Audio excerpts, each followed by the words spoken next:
Lanjut lagi. Ya, silakan dilanjutkan lagi. Iya, Pak. Memberikan presentasi yang tidak terlalu lama.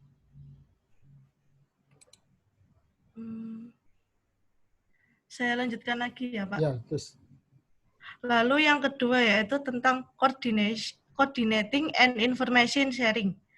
Yaitu di sini ini gunanya untuk meminimalisir adanya miskoordinasi yang terjadi pada perusahaan Samsung, yaitu memanfaatkan EDI System sebagai salah satu tools yang membantu proses komunikasi kepada para partner, supplier, retailing, dan pihak-pihak yang lain yang berhubungan dengan perusahaan Samsung tersebut. Ini berhubungan dengan para mitranya melalui value added network atau VAN untuk memudahkan proses yang efisiensi dari faktur dan pemesanan pembelian.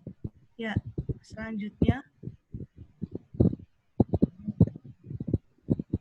Yang kelima itu adalah penggunaan teknologi.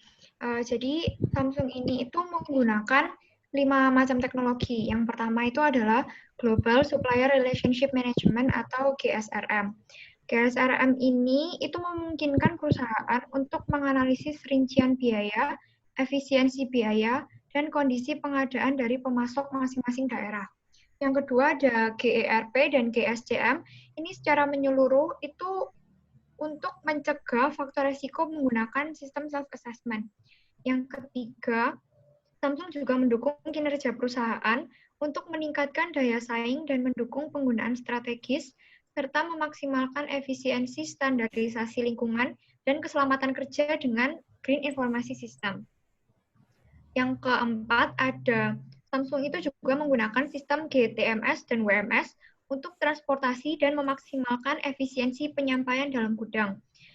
Dan yang terakhir, Samsung menerapkan EDI System yang bertujuan untuk mengintegrasikan dengan sistem ERP mitra dalam rangka sinkronisasi data penjualan dan data saham antar sistem ERP. Berikutnya ada integrasi dari Samsung. Samsung sendiri itu memiliki filosofi bisnis keunggulan kompetitif Samsung Electronics berasal dari keunggulan kompetitif para pemasoknya. Sehingga para pemasok dari Samsung atau suppliernya Samsung ini itu dapat tetap berkompetisi. Nah, Samsung ini mengejar manajemen ramah lingkungan dengan mematuhi standar internasional mengenai perlindungan lingkungan, UU terkait, dan peraturan lainnya, sehingga anggota rantai pasok perusahaan perlu melakukan upaya secara terus-menerus untuk memperhatikan perlindungan lingkungan. Bukan UU upaya ya, dari anggota rantai pasok. Bukan UU undang-undang. Oke, terus. Oh iya, Pak, maaf. Upaya dari anggota rantai pasok Samsung itu dapat dilihat dari produknya yang menggunakan sumber daya secara efektif seperti daur ulang sumber daya dan ramah lingkungan. Sekian presentasi dari kelompok kami. Apakah ada pertanyaan? Saya skip aja pertanyaannya ya, karena udah nututi waktunya. Presentasinya udah cukup panjang. Kelompok berikutnya langsung aja.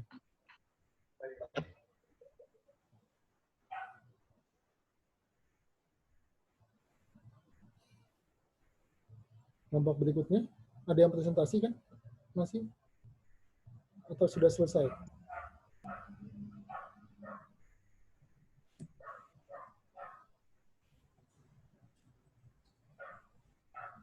Halo? Masih ada yang presentasi kah? Oh, ada. Oke. Kelompoknya Angelia ya ini ya. Kelompoknya Irana Veronica ya. Wah, ini ada namanya.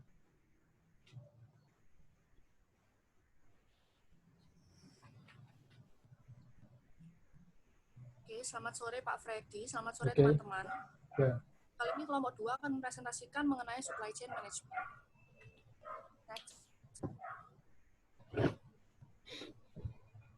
Next. Oke, pertama-tama kita akan bahas tentang supply chain management atau bisa disingkat dengan SCM ya. Jadi definisinya yaitu suatu sistem atau perusahaan yang dibantu dengan teknologi informasi untuk membantu mendukung dan mengelola suatu hubungan, serta proses-proses yang berkaitan baik dengan pemasok, pelanggan, dan suatu bisnis. Sederhananya, SCM itu merupakan proses perencanaan terus ada pengorganisasian, dan mengoptimalkan berbagai aktivitas yang berhubungan dengan rantai pasok. SCM ini bertujuan untuk menciptakan jaringan hubungan bisnis yang cepat, efisien, dan tentunya murah. Next. Selanjutnya ada 3 segmen atau proses dalam SCM ini. Yang pertama ada upstream, yaitu dalam segmen ini perusahaan tuh bisa memilih supplier yang akan mengirimkan bahan baku, produk, atau jasa untuk diproses oleh perusahaan menjadi barang yang siap dipasarkan oleh customer. Kegiatan pada segmen ini meliputi penerimaan barang untuk pengadaan inventory. Yang kedua, ada internal, yaitu pada segmen ini berkaitan dengan internal tentunya, yaitu di mana manajer perusahaan akan mengatur untuk mempersiapkan bahan bakunya atau produk dari supplier menjadi barang yang siap dijual kepada pelanggannya. Aktivitas ini meliputi packaging, testing, serta memeriksa kualitas sebuah produk. Yang ketiga ada downstream, yaitu pada segmen ini perusahaan akan melakukan kegiatan distribusi barang jadi. Aktivitas ini meliputi pengiriman. Untuk lebih jelasnya nanti akan dibahas oleh case yang kelompok kami akan bahas. Oke, next.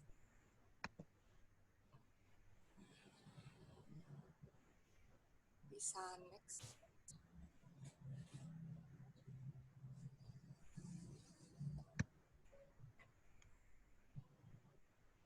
Oke.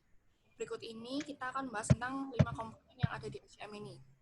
Yang pertama ada plan. Nah, di sini kita harus mengetahui bahwa setiap perusahaan tuh harus memiliki strategi untuk mengelola semua sumber daya yang digunakan di dalam barang atau jasa untuk memenuhi permintaan pelanggan agar efisien. Yang kedua ada source, yaitu di sini perusahaan dapat memilih supplier untuk mengirimkan barang atau jasa yang nantinya digunakan perusahaan untuk menciptakan sebuah produk. Rantai pasok juga digunakan dan dikembangkan dalam hal mengelola persediaan barang dan jasa, yang di dalamnya termasuk melakukan transfer bahan baku yang akan dikirim ke divisi manufaktur. Yang ketiga, ada make. Make ini merupakan proses manufaktur dari mulai produksi, testing, packaging, dan persiapan untuk pengiriman.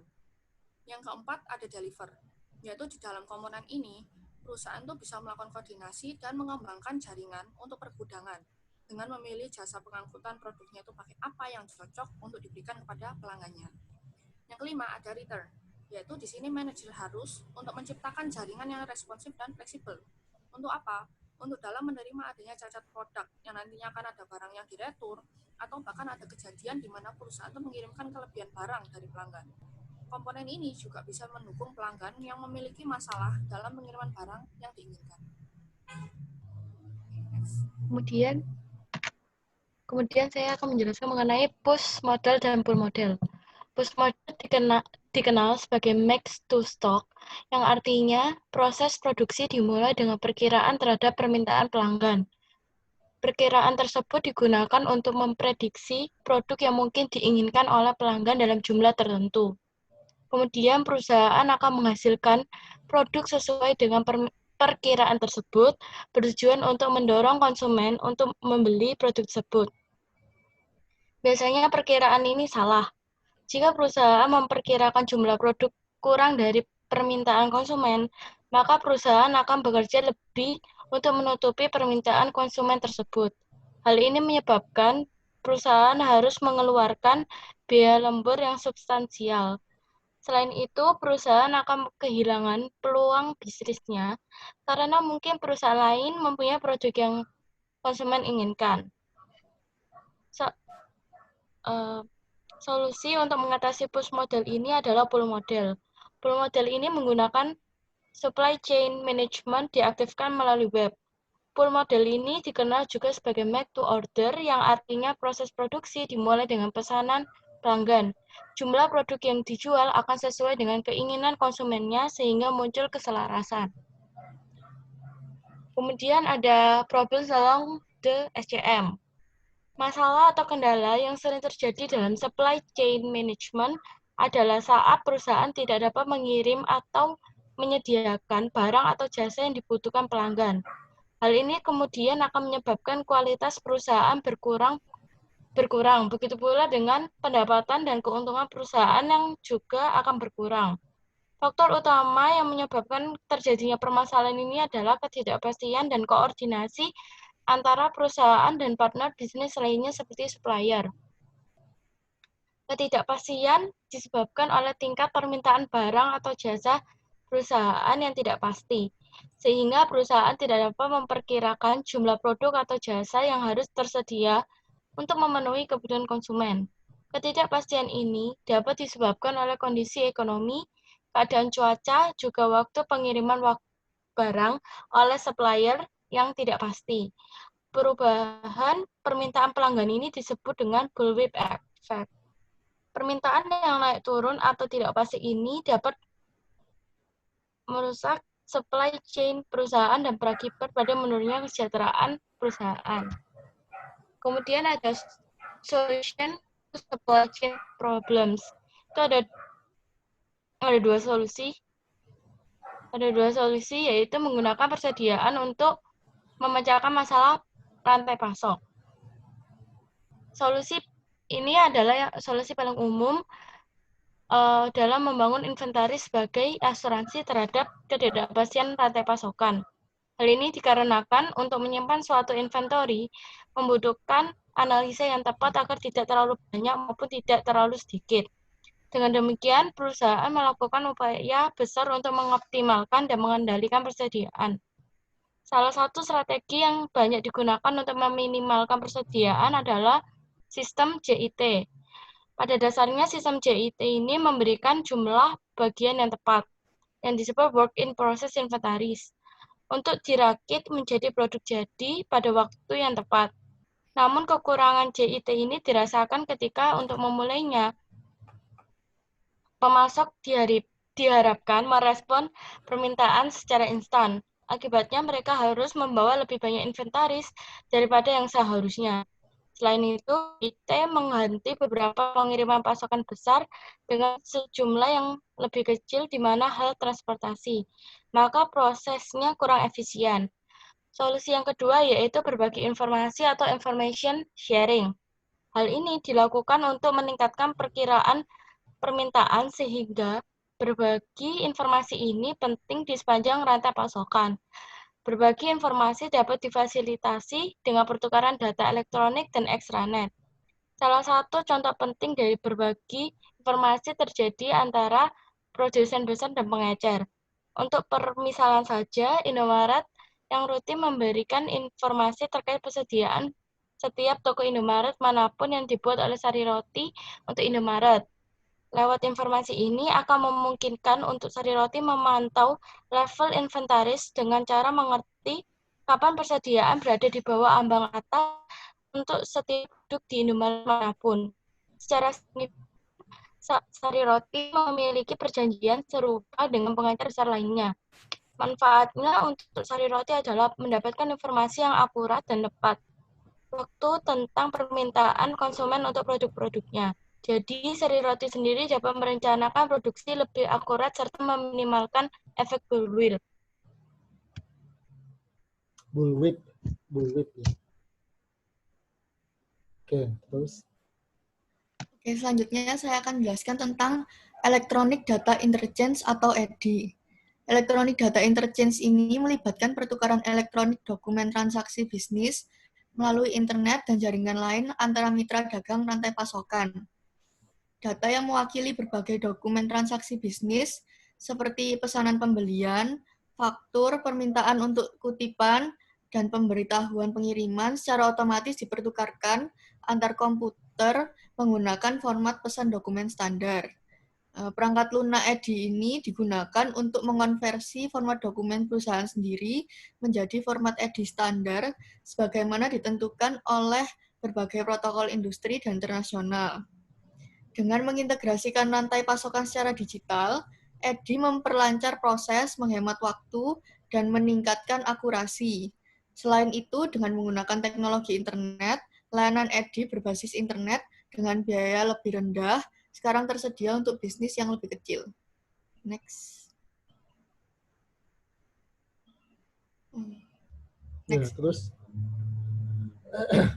Ya, silakan. Selanjutnya, ada extranets. Extranets ini merupakan jaringan pribadi yang menggunakan protokol internet dan sistem telekomunikasi publik untuk membagi sebagai informasi bisnis atau operasi secara aman kepada penyalur atau supplier, penjual atau vendor, mitra atau partner, pelanggan, dan lain-lain. Extranet dapat juga diartikan sebagai intranet sebuah perusahaan yang dilebarkan bagi pengguna di luar perusahaan. Perusahaan yang membangun extranet dapat bertukar data bervolume besar dengan EDI, berkolaborasi dengan perusahaan lain dalam suatu jaringan kerjasama, dan lain-lain. Contohnya, aplikasi yang dapat digunakan untuk extranet adalah Lotus Notes. Kemudian ada 3 jenis extranet utama. Yang pertama ada a company and its dealers, customers, or suppliers. Jenis extranet ini berpusat pada suatu perusahaan. Contohnya adalah extranet FedEx yang memungkinkan pelanggan melacak status pengirimannya dengan mengakses basis data di intranet FedEx. Yang kedua, ada an industries extranet. Sama seperti sebuah perusahaan tunggal yang dapat membuat extranet, pemain utama dalam suatu industri juga dapat membuat extranet yang akan menguntungkan mereka semua. Seperti ANX e-Business, yang memungkinkan perusahaan untuk berkolaborasi secara efektif melalui jaringan yang menyediakan media global yang aman untuk pertukaran informasi B2B. Jaringan ini digunakan untuk transaksi bisnis yang sangat penting oleh organisasi internasional terkemuka di bidang otomotif, kimia, elektronik, layanan keuangan, kesehatan, logistik, manufaktur, transportasi, dan industri lainnya yang terkait. Kemudian yang ketiga ada joint ventures and other business partnership. Ini merupakan usaha bisnis yang dilakukan oleh 2 entitas bisnis atau lebih untuk periode waktu tertentu. Kerjasama ini diciptakan untuk memberikan tujuan spesifik dan ditentukan dalam rencana yang telah disepakati. Sistem ini biasanya berakhir setelah tujuan-tujuan tersebut terpenuhi, kecuali para pihak memutuskan untuk terus bekerja sama. Para pihak yang terlibat dalam sistem ini diatur oleh perjanjian kontrak yang mereka buat. Perjanjian tersebut menetapkan hal-hal seperti kewajiban mereka, tingkat di mana mereka akan berbagi keuntungan atau kerugian, hak dan kewajiban mereka satu sama lain. Next. Kemudian ada portals and exchange. Portal ini digunakan oleh perusahaan untuk melakukan kolaborasi atau menjalin hubungan yang lebih erat dengan supplier. Melalui portal ini, perusahaan dan supplier dapat berbagi informasi terkait dengan kegiatan bisnis antara perusahaan dengan supplier. Portal dapat dibagi menjadi 2 tipe, yaitu procurement portals dan distribution portals. Procurement portals adalah portal yang dibuat untuk menghubungkan perusahaan dengan semua supplier perusahaan, sedangkan distribution portal adalah portal yang dibuat untuk menghubungkan antara satu supplier dengan seluruh pembelinya. Ya, jadi untuk contoh kasusnya, kelompok kami akan membahas mengenai supply chain management pada PT Trans Retail Indonesia atau kepada Carrefour. Nah, jadi model supply chain management Carrefour itu adalah push model. Dalam hal ini, produksi atau jumlah inventory dari Carrefour itu dipastikan selalu memenuhi stok perusahaan atau make to stock, di mana produk yang disediakan oleh perusahaan itu tidak mengandalkan adanya permintaan dari pelanggan seperti di full model.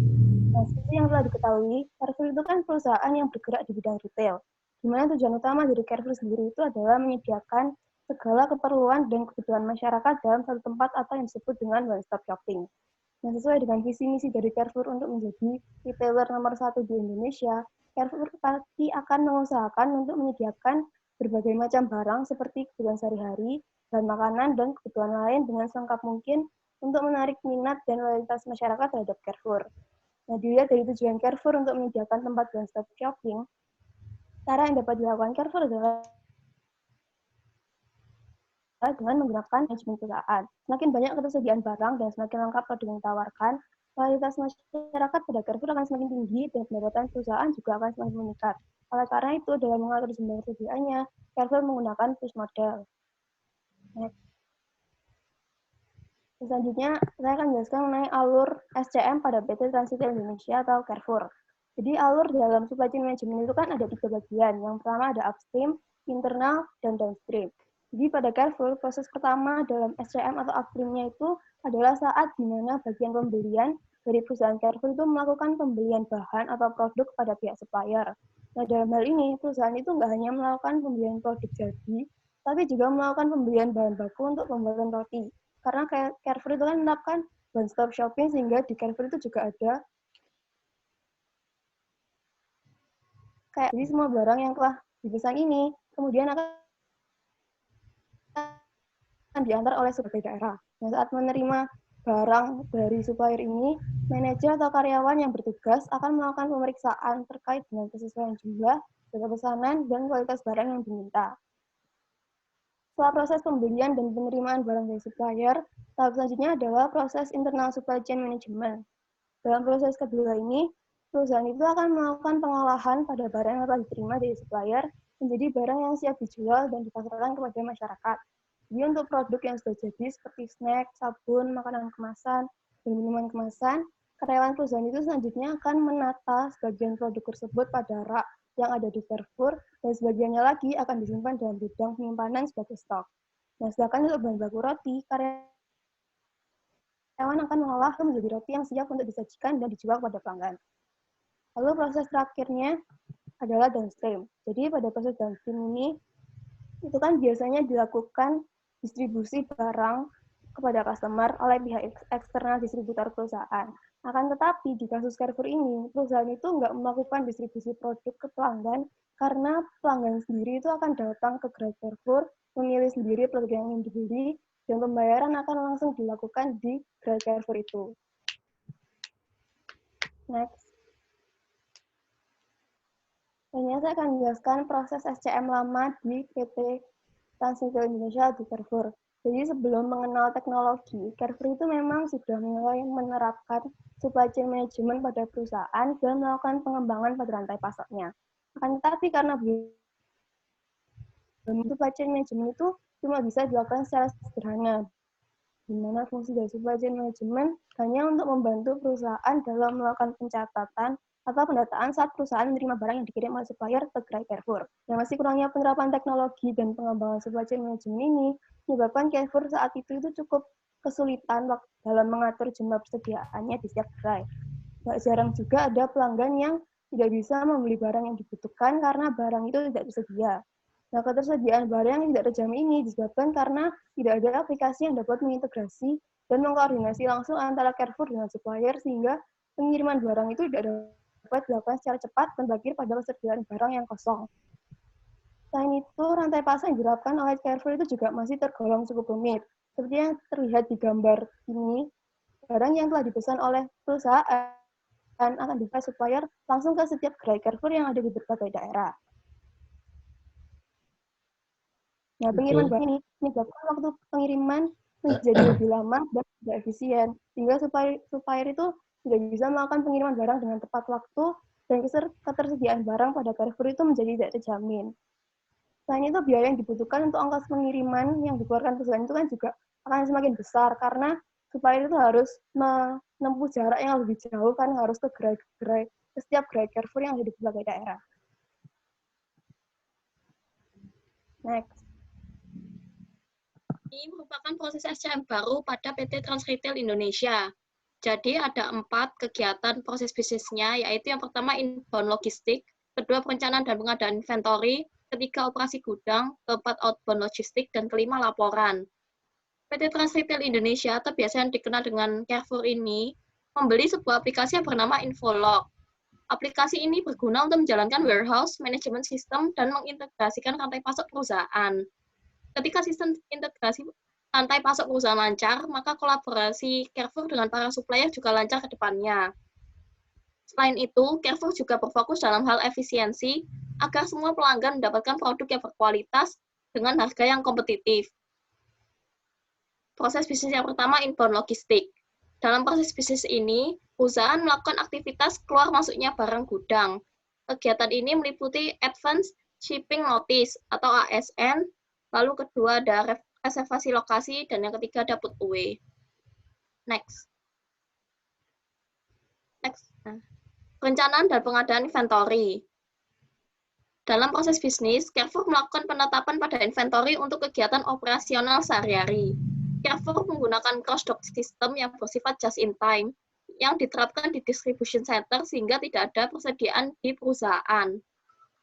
Berdasarkan gambar itu, hal ini dapat terjadi juga karena perusahaan membuat gudang hanya sebagai proses distribusi seperti gambar tertera di situ. Distribution center merupakan pusat penerimaan barang dari seluruh pemasok Carrefour. Dengan membuat distribution center, supplier tidak perlu mengirim barang ke setiap gerai Carrefour, tetapi cukup dengan mengirim barang ke distribution center Carrefour. Setelah itu, distribution center menerima barang dari supplier, barang tersebut kemudian langsung masuk ke gerai sesuai dengan jumlah kebutuhan barang pada gerainya. Dengan demikian, perusahaan dapat melakukan penghematan biaya dan penyingkatan waktu untuk menerima persediaan sehingga persediaan Carrefour lebih pasti dan terjamin. SCM yang dijalankan oleh Carrefour tidak hanya berfokus pada pergerakan barang, melainkan juga memperhatikan aliran informasi. Inventory memiliki 3 tingkatan, yaitu tingkatan inventory minimum, maksimum, dan reorder. Untuk menjalankan perencanaan dan pengadaan inventory, perusahaan menggunakan COP atau Central Order Pool dalam sistemnya. Sistem ini berfungsi untuk mengontrol proses distribusi dari supplier dengan cara proses pesanan dapat dilakukan secara otomatis dan terpusat berdasarkan jumlah inventory produk di gerai. Nah, yang ketiga itu proses bisnisnya operasi gudang.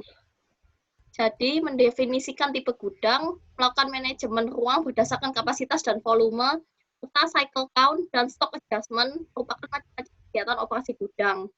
Lalu yang keempat ada outbound logistik. Dalam proses bisnis ini, perusahaan merekam pesan pembeli, aktivitas distribusi, dan penjualan. Selain itu, perusahaan juga membuat daftar angkut berdasarkan peraturan dan konfirmasi angkut. Perusahaan pun juga melakukan konfirmasi pemuatan dan pengiriman barang, dan di tahap terakhir, perusahaan membuat invoice dan PAX. Lalu, proses bisnis yang terakhir adalah laporan. Laporan dibuat oleh Carrefour dengan tujuan untuk keperluan pihak internal. Laporan yang dibuat terdiri atas resep dan pengiriman, buku besar dan laporan mengenai inventory, daftar angkut dan daftar kemas, invoice, laporan saran lokasi penyimpanan, laporan saran persediaan SKU, laporan cycle count, laporan fulfillment, lokasi kosong, dan kartu stok. Next. Electronic Data Interchange pada PT Trans Retail Indonesia. EDI ini digunakan untuk melakukan pemesanan barang pada seluruh supplier. Jika perusahaan melakukan order, maka supplier akan menerima pesanan order melalui web. Beberapa supplier telah melakukan integrasi dengan sistem Enterprise Resource Planning atau ERP. Setelah menerima order dari Carrefour, supplier akan menyampaikan order itu ke pabrik milik supplier. Jika pabrik telah menyiapkan produk sesuai dengan orderan, maka produk yang akan dijual akan dikirimkan ke distribution center Carrefour. Dalam menjalankan proses bisnis, akurasi data di pusat distribusi dinyatakan bahwa hampir 100% akurat, karena Carrefour menerapkan proses cycle account, meskipun perusahaan mengelola beragam jenis produk. Carrefour melakukan akurasi data stok barang di gerai dan di pusat distribusi karena perusahaan menerapkan proses order sentralisasi. Next. Kelebihan dan kekurangan supply chain management baru pada PT Trans Retail Indonesia. Jadi, dalam menjalankan bisnis, Carrefour mendapatkan manfaat dalam menerapkan SCM, yaitu stok data perusahaan menjadi semakin akurat. Data yang semakin akurat membuat perusahaan mengetahui jumlah stok barang di gerai maupun di distribution center. Hal ini mengakibatkan ketersediaan produk di gerai semakin terjamin.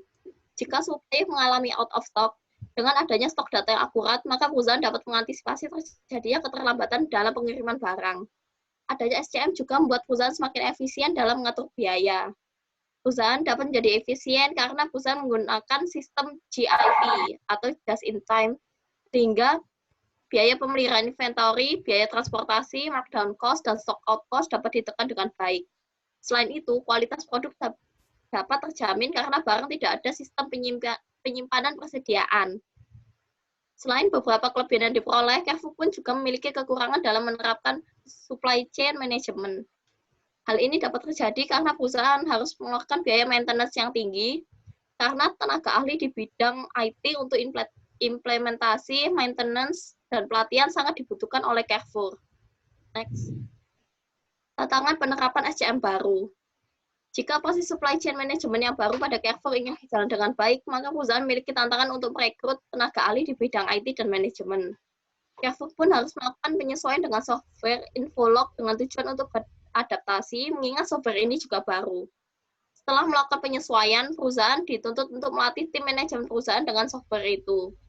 Tantangan lainnya adalah kemungkinan lag pada saat order barang ke supplier, mengingat proses order keseluruhan dilakukan secara online melalui web. Next. Kesimpulannya, PT Trans Retail telah berusaha mau maju dengan menggunakan teknologi informasi untuk penerapan supply chain management. Hal ini meningkatkan beberapa kelebihan seperti biaya dapat ditekan dengan baik. Informasi mengenai inventory ini menjadi akurat sehingga perusahaan semakin efektif dan efisien dalam berbisnis. Sekian dari kami. Oke. Ya. Ada video-video pembelajaran lain dari kelompok lain maupun penjelasan saya di ULS tentang teori gitu ya. Silakan Anda cek nanti di ULS pada section minggu ke-11. Ya, saya pikir itu dulu. Ada pertanyaan sampai di sini? Jadi saya merekomendasikan kalian juga untuk ngecek video pembelajaran dari kelas-kelas yang lain dan penjelasan saya ada di situ juga. Saya taruh di ULS di section minggu ke-11. Ada pertanyaan?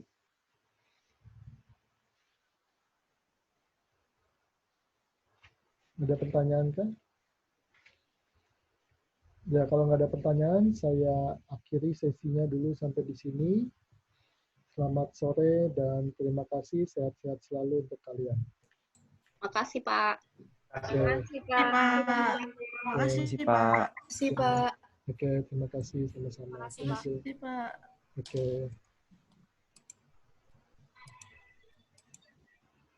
Oke.